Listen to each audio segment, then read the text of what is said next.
Good evening.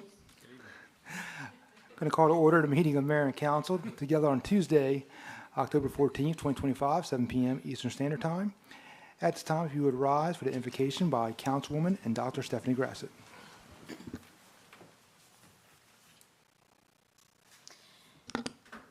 Heavenly Father, we ask for your wisdom and guidance as we meet tonight. May we have clarity of thought, unite to serve a common purpose, and demonstrate our love for the city we serve in all of the discussions and decisions this evening. In your name we pray. Amen. Amen. If you remain standing for pledge of allegiance. I pledge allegiance to the flag of the United States of America and to the republic for which it stands, one nation, under God, indivisible, with liberty and justice for all. May be seated.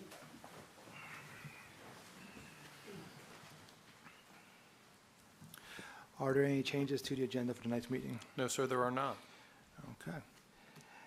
At this time, I'm going to ask for approval of the minutes from the regular meeting held on Tuesday, September 23rd. Those minutes have been provided in your packet. If there are no questions or comments regarding those minutes, I'll accept the motion. Councilman Holland, Mr. Mayor, I make that motion. I have a motion from Councilman Orlando Holland. Is there a second? Councilwoman Grassett, I second. I have a second from Councilwoman Grassett. All those in favor say aye. Aye. All those opposed? Those pass unanimously. At this time, we're going to move over to public comment. Is there anyone here this evening for public comment? Yes, sir. Paul Sell. Mr. Sell? Mayor, City Council.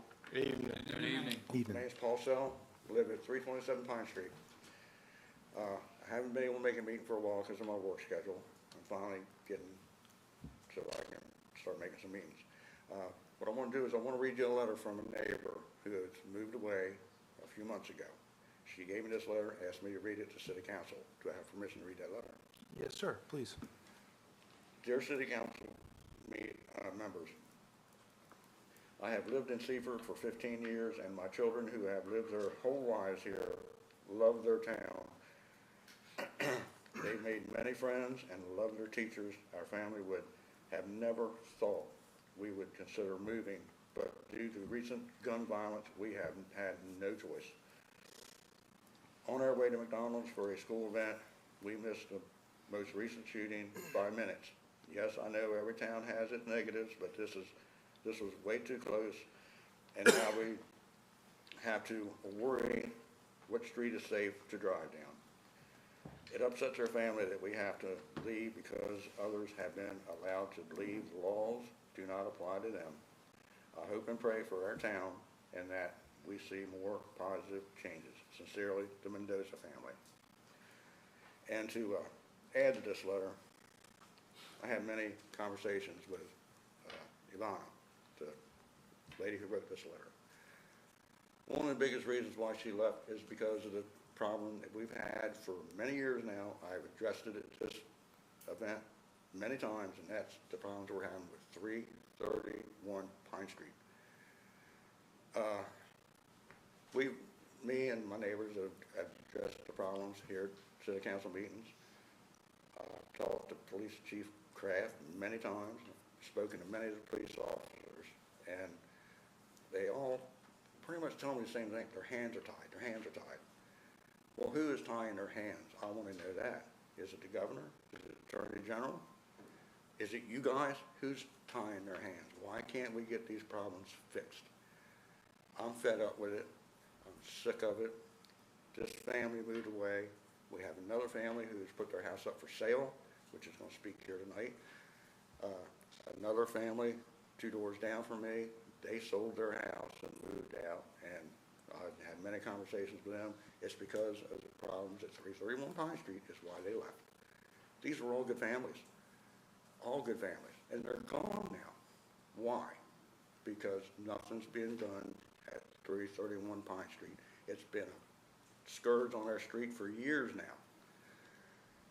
My belief is that the landlord should have his rental license revoked. It's a nuisance property. It's been a nuisance property for years, and I've been told by Chief Kraft that, so many strikes and nuisance that they can pull us. Well, as far as I'm concerned, they've had way too many strikes on them now. The place is nasty. I was actually able to get into the house at one time. Years ago, that was a beautiful home. Custom inlaid hardwood floors, custom carved mantels. This place looks like a dump now. It's terrible. There's always trash in the yard. Every weekend, blaring music. I will give them a little bit of credit. They're starting to calm down after 10 o'clock. But the music's going all weekend long. I can't sit out on my front porch and have peace and quiet. I'm sick of it. These families have put their houses up for sale, moved out. I'm not going to. I'm staying for the long haul. I'm going to be here, and I want to make it right. I want this town to be what it used to be when I first moved over here. I have friends who live in Federalsburg, Preston, East Newmarket. They used to always come to Seaford to do all their shopping, their grocery shopping, their clothes shopping for the kids, and all that. They won't come here anymore. They're scared to come here. They're going to Bridgeville. They're going to Easton. They're going to Federalsburg. They will not come to Seaford. I give you credit for what you're doing with like the shopping center and all that.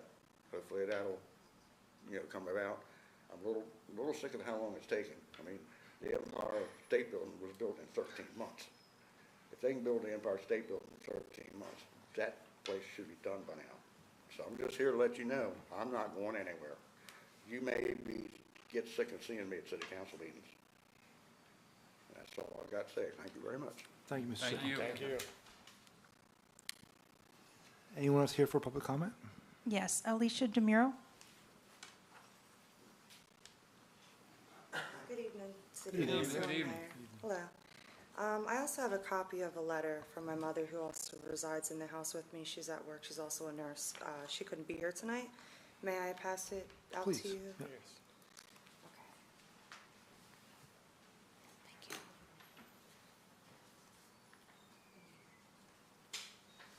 Thank you. Oh, I got two. It's, Two Oh, people. I got you. sorry, Mayor. Should I pass that down? Please, please. Yeah, thank you, dear. Thank you. Oh, yeah, sorry. Well, thank you.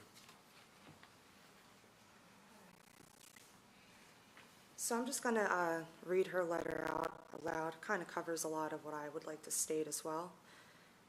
So, dear City Council, my name is Jennifer DeMuro. I purchased the property at 322 North Pine Street in March of 2023. I reside here full-time. I loved this home. I had great intentions of living here for many years with my daughter and now 6-year-old grandson. Unfortunately, all the noise, loud parties, fighting, and drunkenness made it very difficult to remain here. It don't feel safe. The property at 331 North Pine Street is to blame for these disturbances. Many times, the cops were called out to 331 North Pine Street, Seaford, for fighting, noise, and their company harassing us and other people on the block.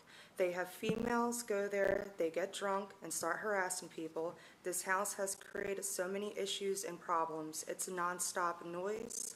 I have come to the conclusion this is not a good place to stay anymore. I put my house on the market this past August. There seems to be no other solution. Many decent neighbors have moved away because of this. I have had a couple open houses and my realtor and others said it does not feel safe there with all the people in front and around that house, especially for my daughter and myself. I have invested too much money into my home and now I can't wait to move. It's so unfair and unfortunate. All the bad outweighs the good. It is nonstop noise, traffic, loud music, and fights. What does it take to make them stop? This problem really needs to be addressed. We have a right to live in peace on this block, but it's not happening. The owner, Gary, at 331 North Pine Street, has been made aware several times. Nothing changes. Maybe the city can install cameras to control it better. Sincerely, Jennifer DeMuro. With that being said, being 2 medical personnel with a young child inside the home, we work different shifts. We need our night's rest. We need to have sanctuary. We are dealing with critical jobs, lines of work, taking care of communities. Okay? The people that reside at 331 North Pine Street don't seem to have a lot to lose. We work very hard, mind our business, try to be good people. The police have came out multiple times, including the past few weeks. I'm sure if the chief or whoever could dig up the police reports. Just last week, there was 2 carfuls of women fighting over 331 North Pine Street. The police came out. Basically, nothing was resolved again.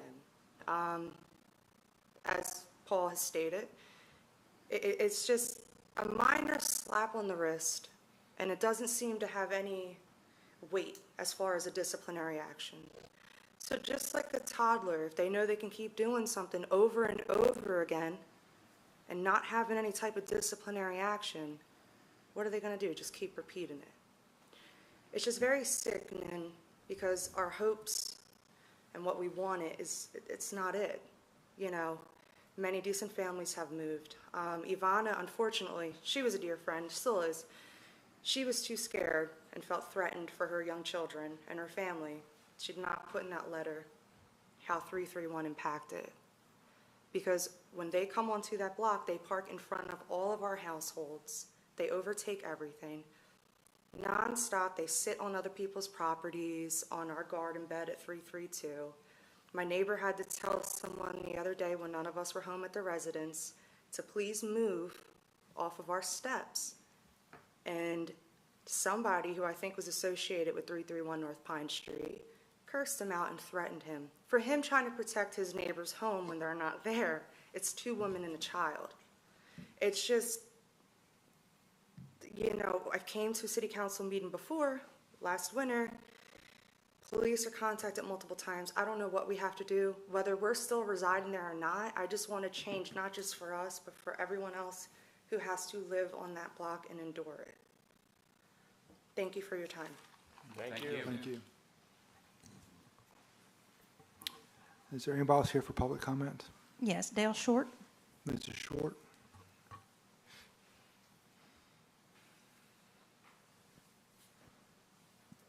Well, Dale Short, I have property at 325, 327 Pine.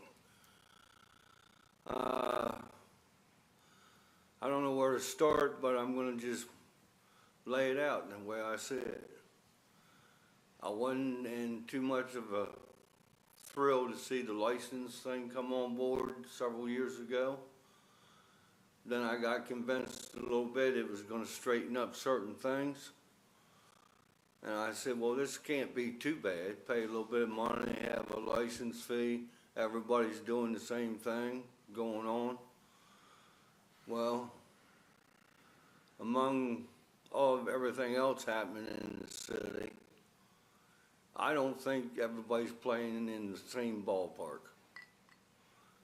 You got the police has got reports. I personally, and I know other people, have gone to Mr. Anderson with our concerns. He's helped in some of them, which has been appreciated. But I gotta go by my property on Pine Street early in the morning just to make sure it's still there. That's how I feel about the area now.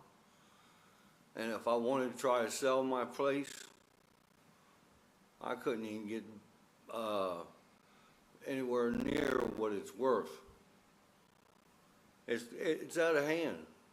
I just think everybody needs to get in the same ballpark and communicate and try to put a... There's cars that have been sitting there 3 or 4 years. They haven't moved. And I know when you talk to the city, oh, they've been notified about moving the cars. They've been notified about getting extra trash cans. I rode by tonight. Trash is all hanging out of the can on the ground and everything else. It's an every week occurrence for certain things. The parties, they're out of hand. Twice in the last week and a half cutting grass, I've smelled burnt wood in that back back lot at 331.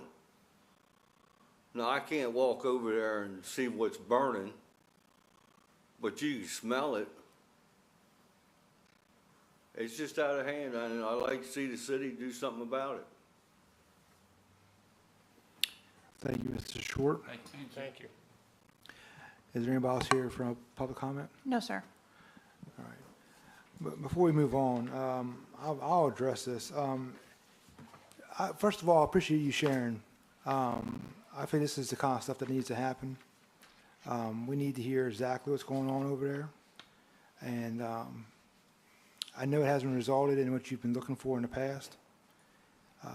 What I can promise you is after tonight, this week, myself, our city manager, our chief of police, code inspector, we'll get together and discuss this in greater detail.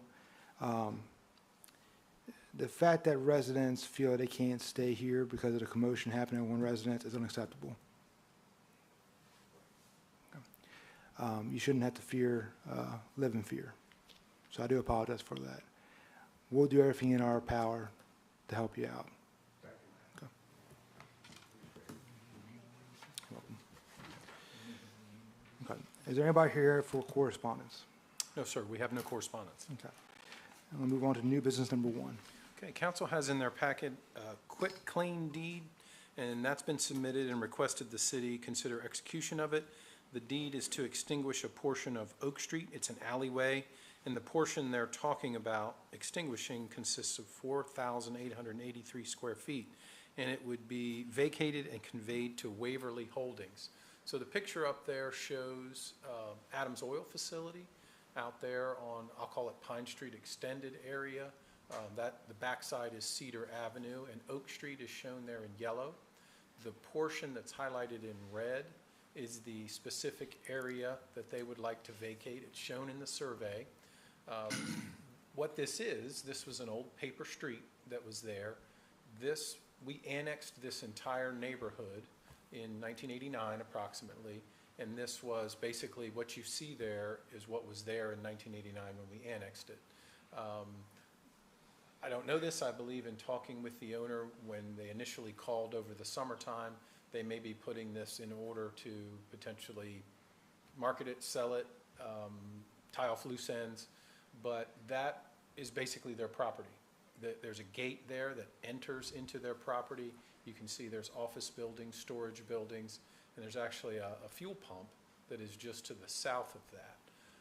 I did circulate the quitclaim deed to the directors, Director of Public Works, Director of Electric, Building Official. They reported back after their reviews, we have no utility lines in this area, no electric, no water, no sewer. We do have services out in the alleys that are on the perimeter of this property, but no critical services or need for any of that land in this area. So if council would like to consider this quitclaim deed as requested by the owner, staff has no objections to that. And certainly we're here to answer any questions council might have. Okay. Does anyone on council have any questions on new business number 1? Councilman How Plum. will it affect Adams Oil as far as entering and exiting out of Adams Oil? Will it affect that at all? What'll happen is once they execute this quitclaim deed, it'll become part of their property. So the deed will be redrawn after this, and it'll all become one piece of property. So as I understand it, ingress and egress to the site will not change. There's been no request of that. The fence will stay in the same location. It'll just be clear that it's their property as shown on the tax maps. Okay. Any additional questions or comments? If there are none, at this point, I'll accept the motion. Councilwoman Grassett, I make a motion to approve execution of the quitclaim deed by the city manager to extinguish a portion of Oak Street, the alleyway consisting of 4,883 square feet to be vacated and conveyed to Waverly Holding Company as presented. Okay, we have a motion from Councilwoman Grassett. Is there a second? Councilman Holland, I second that motion. A second from Councilman Holland. All those in favor say aye. Aye. All those opposed? Passes unanimously. Moving on to new business number 2.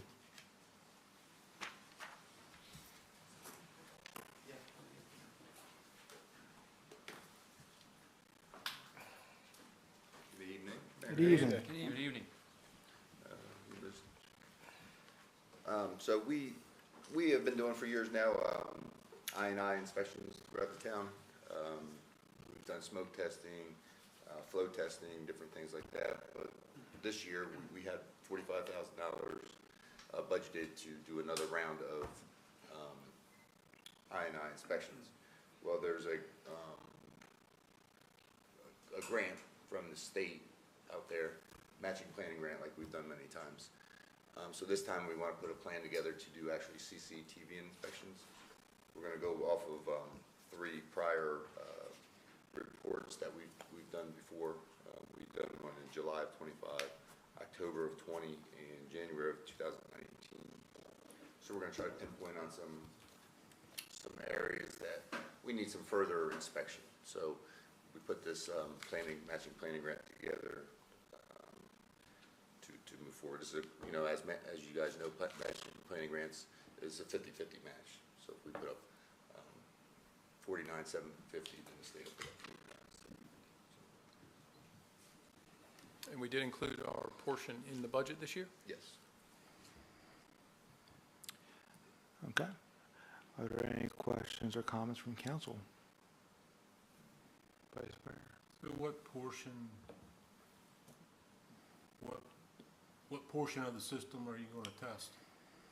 So it's of those 3 areas that we're studying with the flow monitoring, we're going to look back at those reports and see the areas that actually were identified to have the I&I, and then we're going to put together and develop an RFP to actually solicit, CCTV contractors to come in and actually TV those areas. So, in addition to the areas that were identified, we're also going to be looking at larger sewers that are clay, and sewers that are deep, that are more problematic for I&I. So now that once we have that information, we'll be able to see inside the sewer, see where the cracks are, see where the leaks are, and then be able to formulate an actual plan to take some corrective action steps. Yeah, but they are all throughout the city. Yeah, most of them are on, but not so much on the west side. It's more in the middle, east side. Yeah. Older part. Just to understand a little better, you've already identified the places. This is just to get the cameras done. Correct. We've already identified some of the sewer sheds. So this is going to have the cammering works, and then we can identify actually how is the I&I occurring. So then we can figure out, do we address it with point repairs, or do we do like slip lining of certain sections of the sewer? Gotcha. Thank you. Any additional questions or comments from council? If there are none at this point in time, I'll set the motion. Councilman McQuillan, I'd like to make the motion to approve the resolution of R 2025-05, authorizing the city to submit an application for participation in the Delaware Department of Natural Resources, Environmental Control, Financial Assistance Branch Wastewater Matching Planning Grant Program, so that the city might receive funding and financial incentives, specifically up to $99,500, $49,750 in local funds, and $49,750 in grant funds. 50% match required for the city to hire a contractor to inspect select sewer mains using CCTV equipment as presented. Okay, we have a motion from Councilman Quillen. Is there a second? Councilman Holland, I'll second that motion. Second from Councilman Holland. All those in favor say aye. Aye. All those opposed? Passes unanimously. Now on to new business number 3. Okay, so as you all may know, the Headworks project for the wastewater treatment facility is out to bid. So this is the engineering administrative part, if you will, for 3 phases. One is for the bidding, to oversee the bidding services. One is for the construction administrative services, and the other one is for the RPR services, which is the actual inspector for the construction. So what you're seeing is the contract that we would like to enter with, which was budgeted as part of the loan. So it's in the loan to be covered. Okay. Any questions or comments from council on new business number 3? If there are no questions or comments at this time, I'll set the motion. Councilman Quillen, I'll make the motion to approve the agreement between owner and engineer for professional services for the wastewater treatment facility Phase 1 expansion project that would cover the bidding, construction administration, and inspection phase services to be provided by the city engineer George Miles Burr, and permit the city manager to execute the documents as presented. We have a motion from Councilman Quillen. Is there a second? Councilman Bradley, I second. A second from Councilman Bradley. All those in favor say aye. Aye. All those opposed? Passes unanimously. And now on to new business number 4.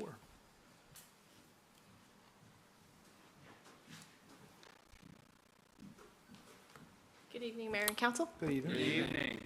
As you are aware, and based on your approval, we are in the process of going down the path that we need to get a new building for our Parks and Recreation office, and we have recently reached out to 3 architectural firms to get drawings that are necessary to be able to put out in the RFP to get that out to bid. We reached out to GMB, Moonlight Architecture, and William Byler, and William Byler came in at the lowest quote to do that. This would consist of the building drawing and then the construction phase administration of that, the permitting, and so forth. Okay. Are there any questions or comments on new business number 4? I got a question. Sure. Councilman? Trish, have we used them before? We have not, the building official recommended them. They recently did the building for Love Inc. on behalf of the Amish tradesmen. That's who used them. So that's where we got the contact from. Councilman I Quillen? just want to be sure, Byler seems to come in with a lot lower bid than the other 2 up there, so you feel certain that the product that they're supplying and the materials that they're going to be using, and also the interior design is going to be what they want? We have, based on his contract, we have 2 meetings with him, and the city manager and I both reviewed all 3 contracts, so we feel confident. We actually sat down and met with all 3 firms prior to submission of their quotes, just so that we could ensure that they were quoting what we needed. Yeah, we took them all to the site, met them at the site, walked the site with them. We've prepared a preliminary plan and a set of bid documents, draft bid documents. We've given them all them to review. So they all were looking at the same scope of work, same project. Your reasoning this morning when we had discussion was because they were smaller, so maybe they had less overhead and could afford to do it for less money. I don't know a lot about them, but in talking with them, it is a father-son operation. That was my impression. I believe they were Amish. I don't know. I can't tell you that. Okay. Any additional questions or comments on new business number 4? If there are none at this time, I'll accept the motion. Councilwoman Grassett, I make a motion to approve the agreement between owner and architect for professional services for the design of the new Parks and Recreation office building project that would cover building design and construction administration, phase services to be provided by William Byler Jr., Architect Incorporated, and permit the city manager to execute the documents as necessary. Okay, we have a motion from Councilwoman Grassett. Is there a second? Councilman Quillen, I'll second. A second from Councilman Quillen. All those in favor say aye. Aye. All those opposed? Passes unanimously. Thank you. And now on to new business number 5. Thank you.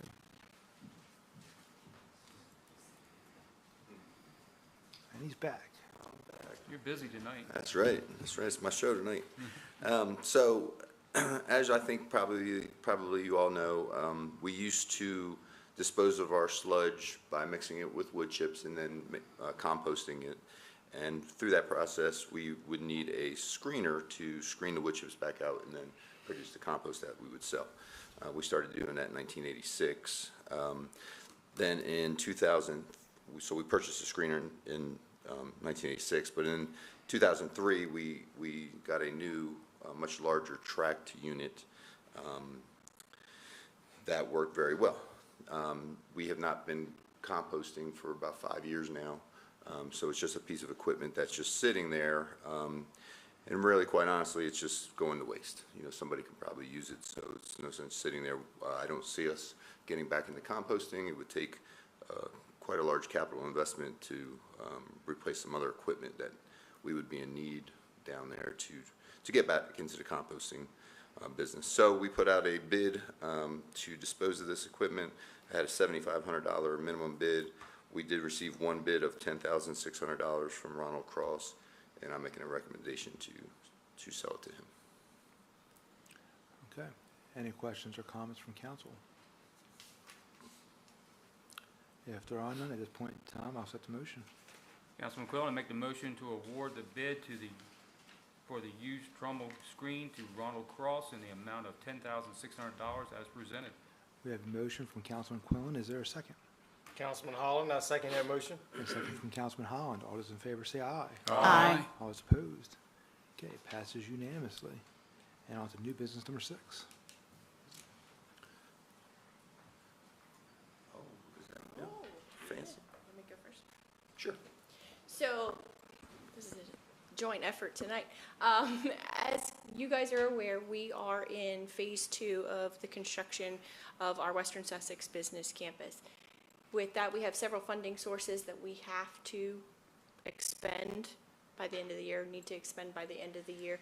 And as we're moving through this process, they're coming close to completion at the end of the year, we have recognized that there would be some funding left over, and we want to make sure that we allocate all of those funds that were earmarked for that to the project. So we asked our engineer to reach back to Teal for a change order that would allow us to take the limits of what we're doing just a little bit further. So we did do that. So I kind of just want to step you through some of the numbers. So our funding sources were the ARPA funding that was earmarked out of that. It's a $1.3 million. There was an FY23 bond bill and an FY24 bond bill appropriation. So there's a total funding of $4.144 million. The Teal construction contract was $3,336,336. And then so we added back into that some of the unused contingency for some of the work that didn't get done. That was out of that original contract. That was about $110,000. Subtracted, I'm not sure why the slides are a little off because it actually showed a little better, so I apologize for that. Subtracted the additional non-contractual expenses, some of the GMB contract, the additional electrical work, the sign that you see on the screen, and then some prior FY23 expenses. Those are around $743,411. So that left us available $152,000 and $152,687. What you don't see on the rest of the screen, I'm not really sure why, is the change order that Teal came back to us with based on what we sat down with them and sat down with GMB and tried to figure out what can we get the best bang for our buck. That was $283,350.35. So that obviously is more than the $152,687. So we're coming this evening to ask to be able to take the additional $130,663.35 from reserves to go ahead and get this project completed, get all of those funds expended, and then ultimately meet our contractual obligation that we entered into with KRM to complete phase 2 by a certain date. So Burley's going to kind of step through the plans as to what you get.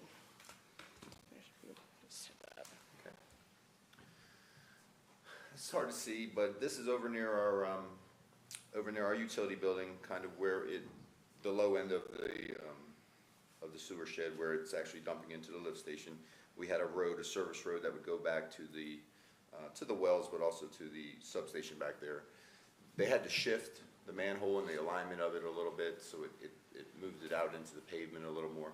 So there was a change order for around $25,000 to do a little additional pavement work there. And also, when we were digging up the road, we found it wasn't really as thick as what we thought it was. So anyway, we're gonna pretty much repave the whole thing for the additional $25,000. I think it's needed. This is hard to see. I'm going to actually skip this one.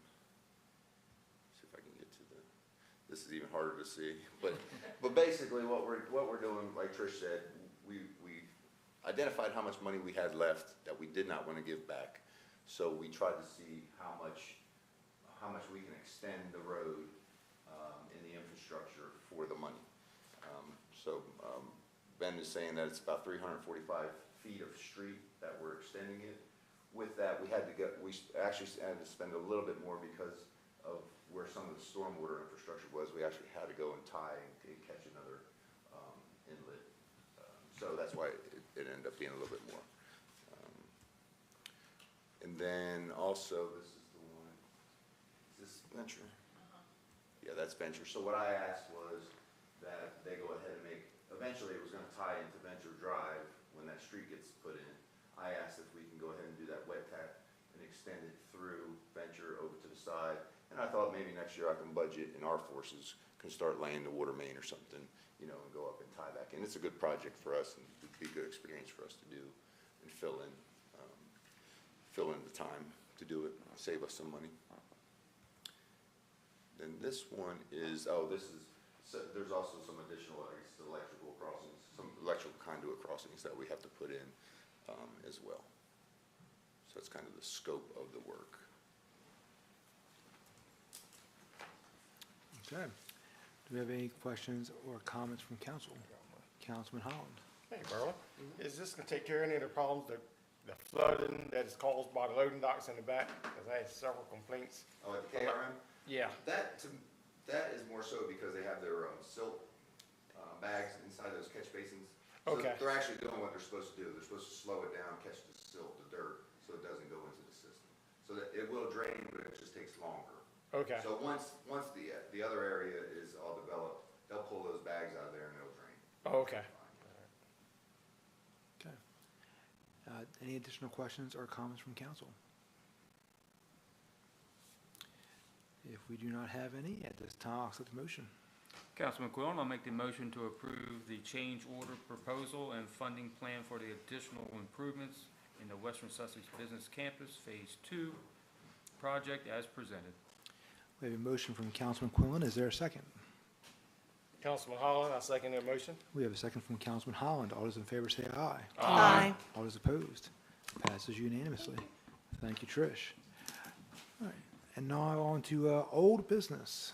We have no old business, sir. We have no old business. All right, I'll move on to a reminder of meetings. Just a couple. The city planning session is October 24th at 8:30 a.m. It starts at the Nanticoke Senior Center, so not this Friday, but next Friday. And then the Seaford Community Fall Festival at the Governor Ross Mansion is Sunday, October 19th from 4 to 6 p.m. That's all I have, sir. Thank you, City Manager. All right, we're going to begin our liaison reports. We're going to begin with Code, Parks and Recreation, and Councilwoman Stephanie Grassett. As far as Code Department, there's not a lot of changes as far as the amount of rental license or permits that have been issued.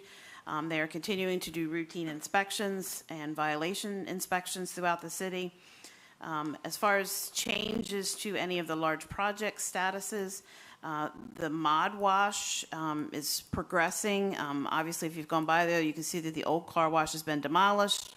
The site has now been graded. They've poured the footer for the new building, and the electric transformer has been relocated. Building plumbing work has now started. In the Nylon Capitol, a lot of the work that they're doing is inside, but they have got the permits ready to go for the front building shell spaces. The mill is continuing, that fit out is continuing. The Deltec fit out permit has been issued and work has started there, and the Tidal Health building, that construction is progressing as well. As far as Parks and Recreation, we're at the intersection of seasons. We have men's slow pitch, we have youth flag football, youth soccer. We are advertising and starting to sign up for youth basketball. So we're at that great nexus where you've got all those different things going on. The Parks and Recreation Department is sponsoring and advertising for an upcoming New York City bus trip. That will be on November 22nd, and that has been advertised. They are completing seeding on some of the athletic fields, and I believe they've also switched the fertilizer that they're going to be using, hoping to get some better results by the time the spring comes for the grass on many of the fields that the kids play on and have their sports on. They also helped with the event that was held at Gateway Park, the Nanticoke Hospital's breast cancer walk. They provided all of that. They've also been working with the high school on with the ag department about helping us with a tree planting project out at the sports center or the sports complex. And I think other than getting ready for trunk or treats, that's a good synopsis of Parks and Rec. All right, thank you very much, Councilwoman. We'll move over to Police and Fire and Vice Mayor Dan Henderson. Thank you, Mr. Mayor. I have two complete reports from Chief Wilson and Chief Kraft.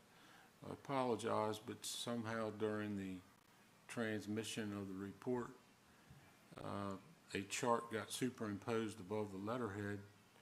That chart should be listed under September 2025, and I'll make sure that this gets corrected and resubmitted. Total calls for the period,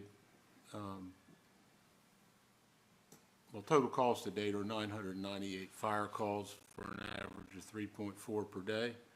October calls so far are 42 calls today, to yesterday, for 3.2 calls per day average, and September calls were 110 calls for an average of 3.6 calls per day. Calls for service to date for EMS was 3,234 for average of 11.3, and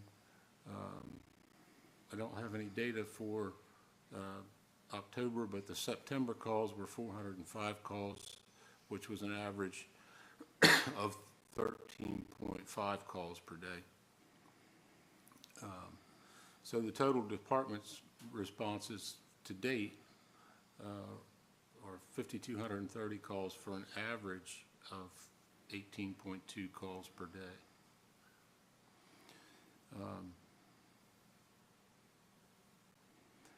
There is a September calls by hours. It gives you a distribution of the number of hours or the times of day and the total calls and the number of weekend calls.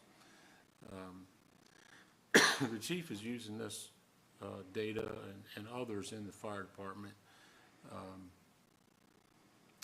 to try to come up with a way to deal with volunteer hours, because as you can see, the hours, the total number of calls for service between the hours of 6 o'clock to 6 in the evening, say, 0600 to 1800, there's 80 total calls, and 16 of those are on the weekend.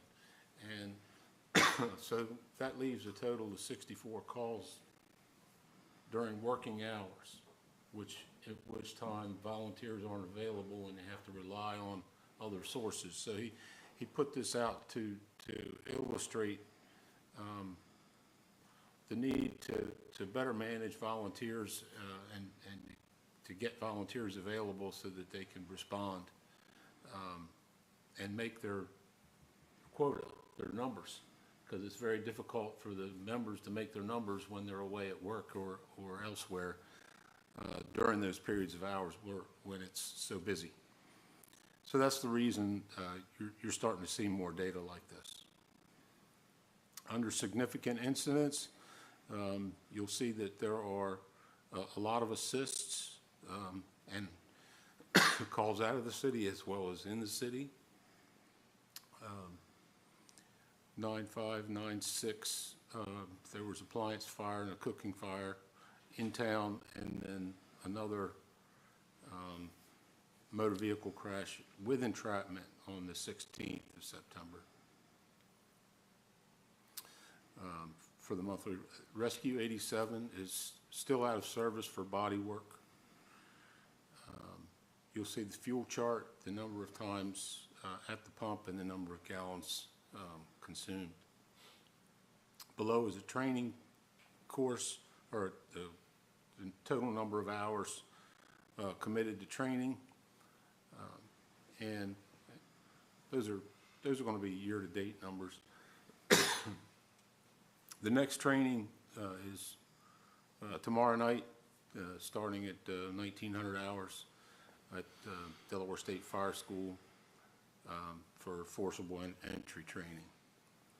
Under emergency medical services, Brooks Morris was hired full-time and assigned to A shift. That's Lieutenant Andino's shift. And he started, it says 10/5, but he says also yesterday, so we'll have to get a clarification on that. EMT students from the Delaware State Fire School are riding along with at various times, to include members MJ Butler and Logan Wolf for ride-alongs. The Fire Commission spot checked B87 and did the first inspection of A87 and found no issues. C87 is out for repairs at Frederick Ford when they came for the inspections. All full-time employees and multiple part-time employees completed the strangulation training at the fire department on Mondays in September. I think I mentioned that last meeting.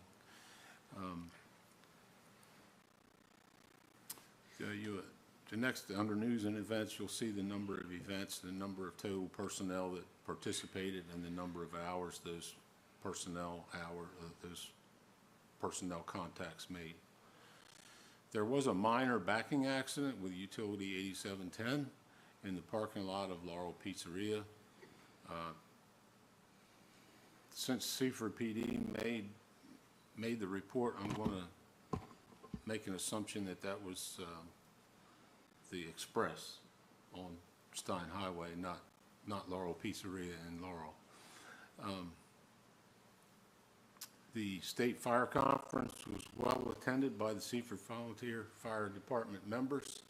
Chief Wilson was sworn in as first Vice President of the Delaware State Fire Chiefs. Jenny Tice was sworn in as first Vice President of the Delaware Volunteer Firefighters Auxiliary, Ladies Auxiliary, and President Marco Beer was sworn in for another term as Delaware State Fire Chiefs Treasurer. It's October, so it's Fire Prevention Month, and due to some inclement weather, they had to postpone some of their outdoor activities here this week. However, they're re-engaging and taking students on tours and showing off the equipment and engaging in activities for that.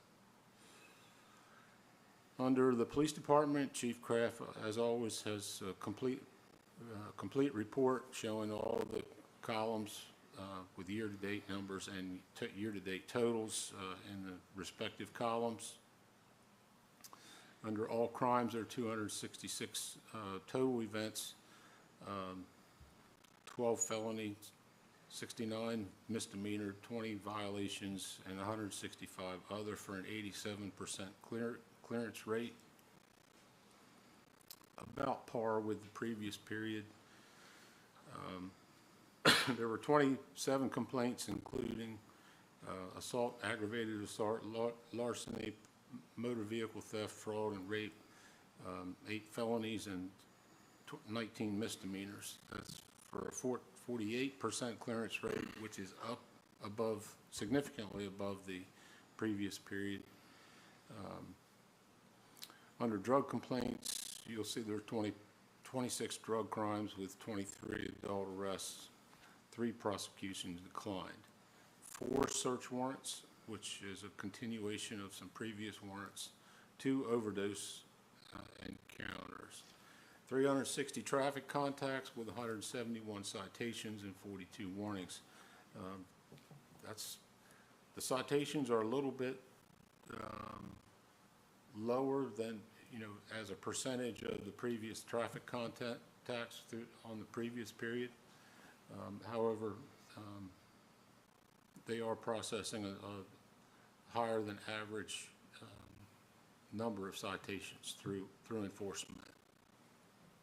There's 41 crashes in the period, none fatal, with one exception. Did the lady pass that? I have not heard. There was an accident on Sussex Highway and near Norman Estridge Highway that resulted in a serious injury, and it was nip and tuck there at the time of the meeting. There were 6 hit and runs. One pedestrian accident, which I just referred to, was very serious, and one drug and alcohol, or alcohol and drug-related crash, which was the investigation was a result of a serious personal injury accident, as listed above. You'll see the crime view chart showing the number of calls and the days and the times and frequencies, and there's a summary report showing a number of significant incidents. By no means are these all the incidents, but these are the most significant that were reported. I'll let you review them at your leisure. As always, the administration was very busy with events of note. There was a Seaford Night Out, and we had the Western Sussex on the 8th of October. There was a Western Sussex County Public Safety meeting at the Seaford Police Department, coordinated by Representative Short and Mayor McCoy, and there were representatives from all of the Western Sussex towns, the Department of Justice, and many elected officials from county, local, and the state. At several,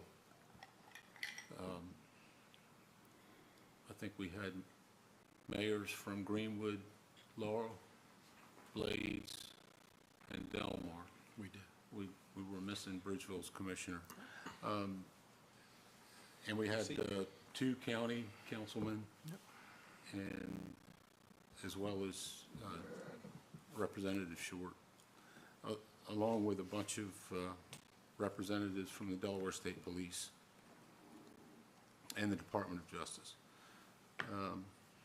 They're busy with community events. Of note, the Seaford Night Out was held, and there was a huge throng of people. It was very well, a lot of participation by the community and very well attended. I was glad to see a lot of people out there, and it was beautiful weather for it, actually, quite comfortable. And the department participated in the homecoming parade along with the presence at the game.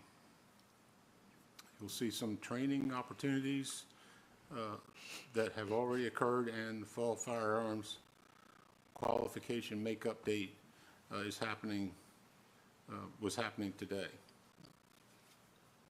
And that concludes my report. Thank you, Vice Mayor. Going to move over to Administration and Councilman Orlando Holland. Thank you, Mr. Mayor. They attended Police Chiefs Advisory Board meeting, and they also met the mayor, Representative Short, and Chief Kraft, and they attended the Tidal Health Cancer Walk along with mayor and other council members, and they participated in the homecoming parade, and they attended Seaford Night Out at the Seaford Police Department, and they attended CTE meeting, breakfast at Seaford High School, and they attended the SCAT meeting along with mayor and other council members. And all the work was routine. That concludes my report, Mr. Mayor. Thank you, Councilman Holland. Going to move over to Electricity. or excuse me, Electric Department, and Councilman Mike Bradley. I like the electricity. There you go. better. Thank you, Mr. Mayor. Yes, sir. The crew trimmed trees on King, Front, and Arch. Replaced 2 poles on Harrington. I will do a sidebar and say they replaced one overnight over here on King. Somebody decided to do a hit and run. He was sure genius trying to run from a hit pole, but anyhow. They replaced 95 of the 98 street lamps on Stein Highway, Sussex Front, and Bridgeville Highway. The existing LEDs being moved to other areas of the city where as needed, and I mentioned this at the previous meeting, but it's already been instituted. Bob Marsh, we're kind of crossing paths there. Dr. Grassett, they've gotten the phase 3 wiring and transformer, and it's all set for the city to energize it. Greg attended the Western Sussex Business and Staff meeting. He met with Charles at Sunrise Motel to discuss electrical expansion. Met with Western, I can't read my writing, Westco and Kendall Electric to discuss open orders. Had various other meetings in our continuing effort to be proactive. We had a meeting at the electric department last week to acknowledge Public Power Week on the 7th. Greg provided bagels and coffee, and the mayor, Charles, and I spoke to the team. Lastly, I have some electrifying news for the mayor. Our presentation of awards from DEMIC has been postponed until the 28th, so that Kimberly, the head of DEMIC, can be present for the presentation. I will be here, God willing, if I have to be wheeled over in a wheelbarrow. Respectfully submitted, Mike Bradley. Thank you, Councilman. And last but not least, Public Works and Wastewater Treatment Facility, and Councilman Alan Quillen. Thank you, Mr. Mayor. I'll start off with Public Works. Place barricades for the Downtown Fall Festival and the Homecoming Parade. Continuing flushing hydrants throughout the city. 279 have been completed out of 356. Materials ordered to replace gate and check valves at 534 pump station. Repaired service leak at Phillips Street and a water leak on Pennsylvania Avenue. Sanitary survey with Office of Drinking Water went well. Locating services for the GIS database. Chesapeake Utilities is repairing a gas line through the sewer main on Front Street. And all other weekly routine tasks were completed. Moving to the wastewater treatment facility and compost. Plant is performing well. Had an issue with brown foam covering the oxic tanks, but has started to clear up. Dewatering experienced some belt filter press running poorly on September the 22nd, but much better on the 29th and on October the 6th as well. Leachate treatment is going well. The PAA trials are still ongoing with the WET testing revealing no toxicity present, and the trial should be ending sometime in mid-October. The DRM, the septage, and the SSD reports have been completed. All chemistry lab results were acceptable for the DMRQA study results. A leaking oil cover on the oxic mixer number 1 has been repaired. Removed broken teeth from the influent screen, which was due to unusual material coming through it. And Headwaters project bid has been submitted and out for contractors, which we approved this evening. And the bid for the composting screen was received and also approved tonight. On another side note, I do want to wish our colleague here, Councilman Bradley, all very successful surgery tomorrow. He's having hip replacement tomorrow, so I hope everything goes well, and you know where we are if you need help. Amen. And hopefully things go well, and if we will have to weed in here in 2 weeks if we have to. Okay? Thank you. I had him order a spare just in case. That concludes my report. Thank you, Councilman Quillen.